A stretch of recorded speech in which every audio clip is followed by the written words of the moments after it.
Hi guys, Amber here from Love Fit, and I am going to just talk to you a little bit tonight about the mummy tummy. This is something I get asked about so often, and so I figured it was worth doing a video on this.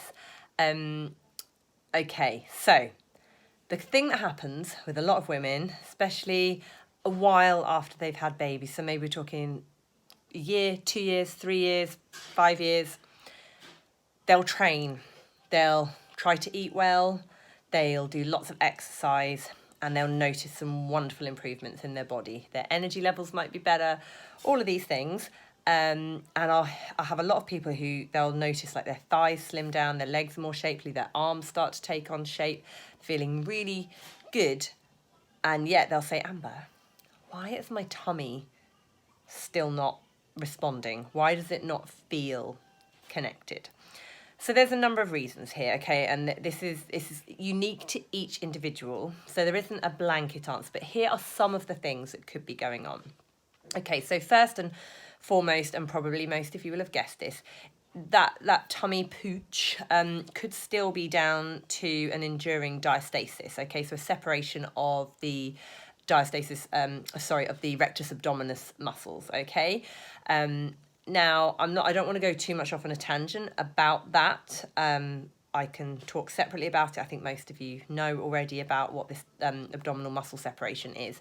But the main thing to notice with this is that, especially if we're talking, years down the line, unless you have a very severe separation and unless that is in itself causing you issues with pain in your pelvis, your back, continence, and things like that, then actually it doesn't, it's not about avoiding certain exercises or things like that. There's a whole other thing, as I said, I don't want to sidetrack, but there could be a completely non-problematic, totally functional, enduring diastasis that is causing that shape of your tummy, the fact that your tummy isn't flattening and feeling as sort of responsive as the rest of your body, shall we say. Okay, so it could be that. It could simply be that there is a bit of diastasis there.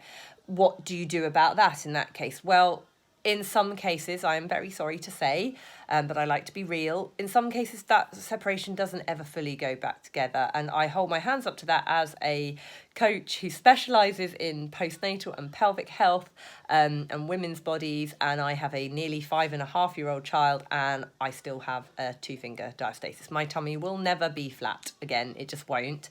There's always going to be that slight shape. But it's entirely functional. That, it's not causing me problems, so I don't worry about it. But in terms of aesthetics, yeah, it's changed things. Unfortunately, that's just how it is. So it could be diastasis. A big factor could be down to cortisol levels. So we have a lot of receptors for your stress hormone, cortisol, around the stomach area. So if you are chronically stressed, now, quite frankly, this year, who isn't? And again, people with young children, older children, without children, but particularly people with young children who might be in the throes of it and who might be suffering with sleep deprivation, particularly if you are, say, a couple of years into this and you still have a child who doesn't sleep. Again, hello, completely relate to that. My child really didn't sleep better until he was almost 4, and even now he doesn't sleep through a night. But anyway, again, another story.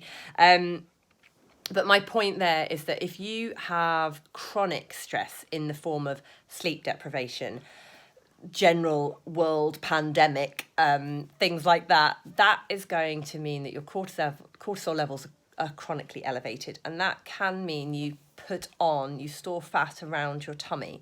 So even though your legs and your arms are feeling super toned, super strong, you might just hit a point where you feel like, your tummy is not really responding. And that could be down to cortisol. Now, truly, as women, and especially like running a household, it's really hard to properly take time for yourself and to switch off. And no amount of exercise, no amount of nutrition and dieting, or even non-dieting, even just like really sound healthy eating, and all the best training in the world, if you are chronically stressed, it's still going to be very hard for you to get the physique that you're looking for, because when we are stressed, our bodies will do things differently. We will store body fat differently. Okay, so that's worth bearing in mind.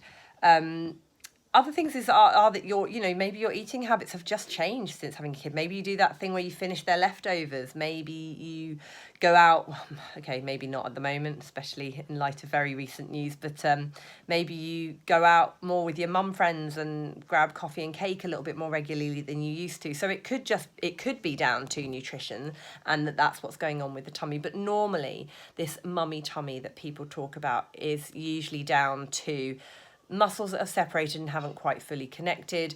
Comes down to elevated stress levels.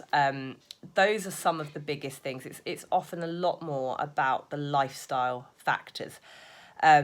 Maybe you have done particular exercises that have exacerbated that sort of weakened state in your tummy. And again, this is absolutely not saying don't do those things. For most people, they're going to be fine, particularly further down the line. But maybe you've, in a bid to try and help change your tummy, you've sat and done hundreds of sit-ups every day, or you spend hours doing loads of different planks day to day.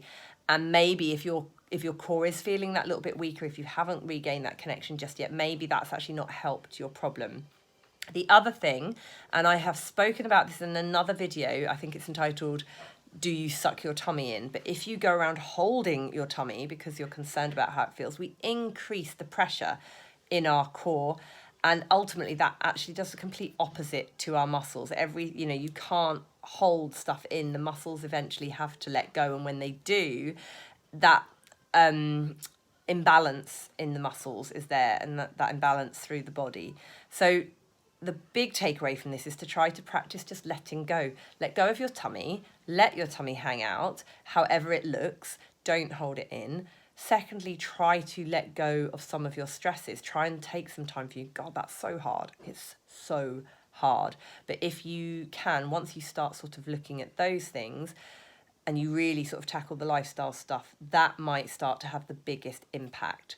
But also, I think, as I say, just to keep it real, be mindful that it might be that nothing, no matter how hard you try, will completely change how that post-baby tummy looks.